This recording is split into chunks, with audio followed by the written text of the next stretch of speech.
Good morning all. Myself Dr. Kamala. I'm a practicing periodontist and implantologist. I completed my post-graduation from Royal Dental College. I'm extremely privileged and honored to present Section 4 from the Misch Contemporary Implant Dentistry in association with the International Implant Summit 2026. So as we move on, today's topic of discussion is bone density, a key determinant for treatment planning. So the bone classification schemes related to implant dentistry.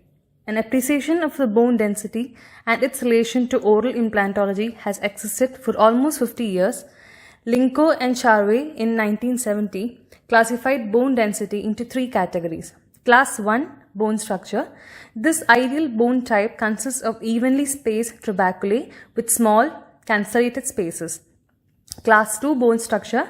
The bone has slightly larger cancelled spaces with less uniformity of the osseous pattern.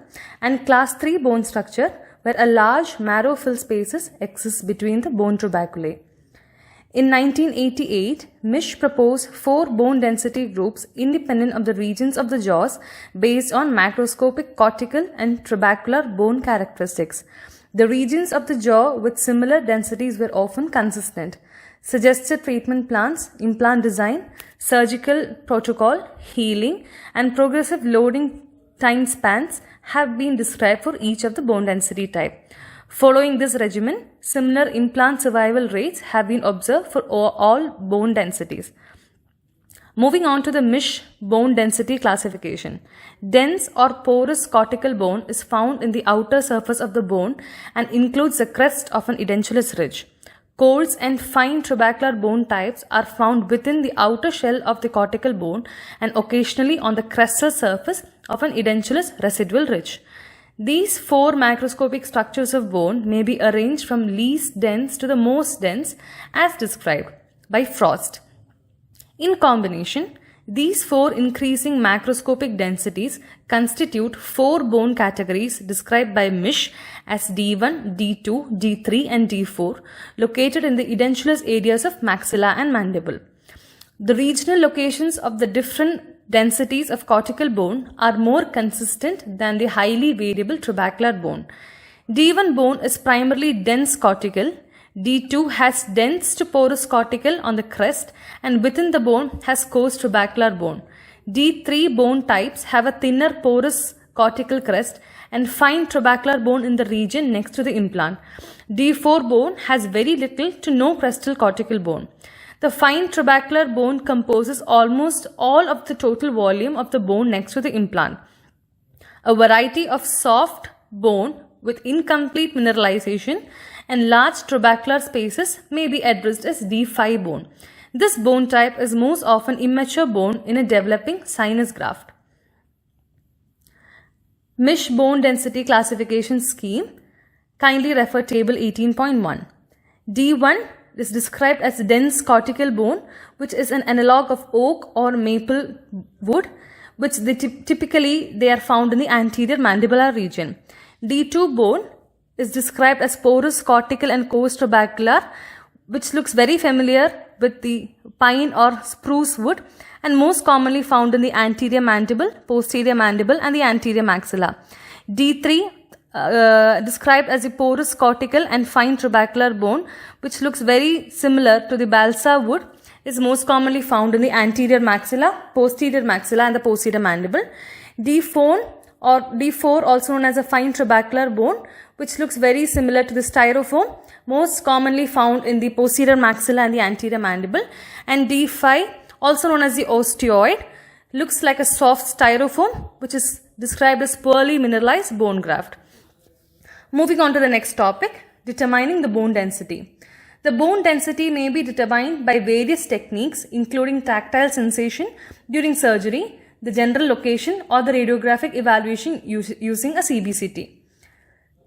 Location.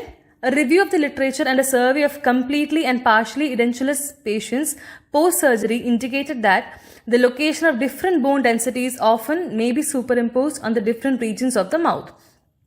D1 bone is almost never observed in the maxilla and is rarely observed in the mandibles. In the mandible, D1 bone is observed approximately 6% of the time in the division A anterior mandible and 3% of the time in the posterior mandible, primarily when the implant is engaging the lingual cortical plate of the bone. In a C bone volume, moderate atrophy in the anterior mandible, the prevalence of D1 bone approaches 25% in the male individuals. The CH mandible often exhibits an increase in torsion, flexure, or both in the anterior segment between the foramina during function. This increased strain may cause the bone to increase in density. D1 bone also may be encountered in the anterior division A mandible of a Kennedy class 4 partially edentulous patient with a history of parafunction and recent extractions.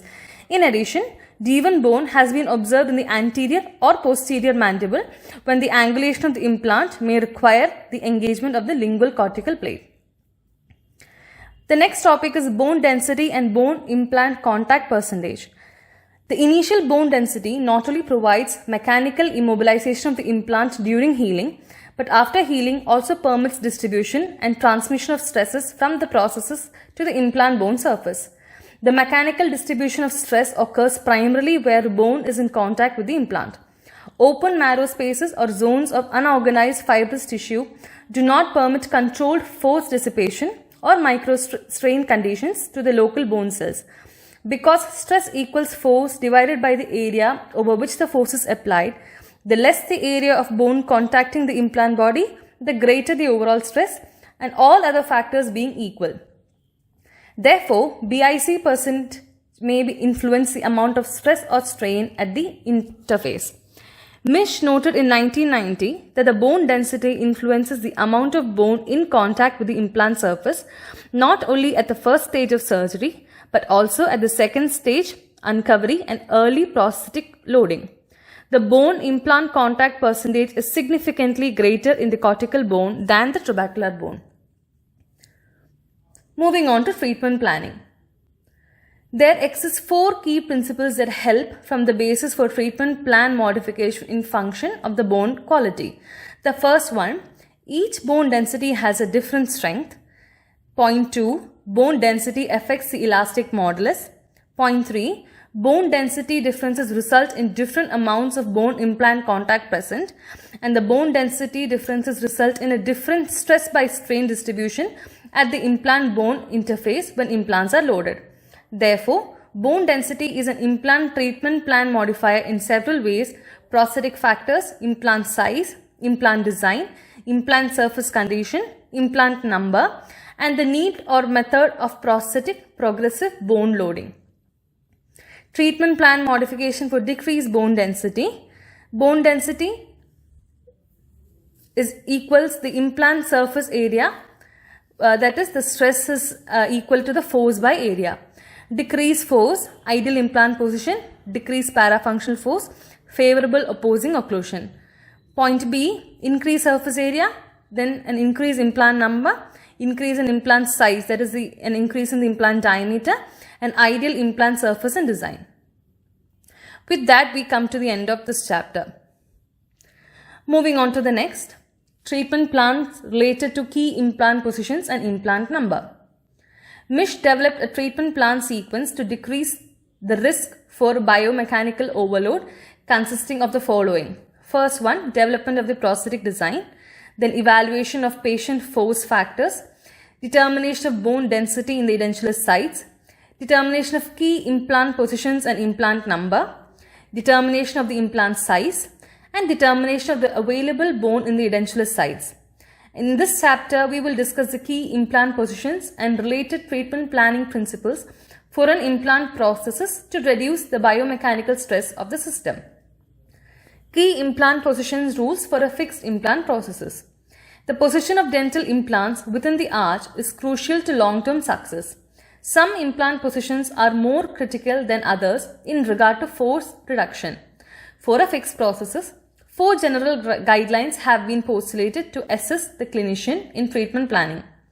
The first point, cantilevers on the prosthesis should be reduced and preferably eliminated, especially in the maxilla.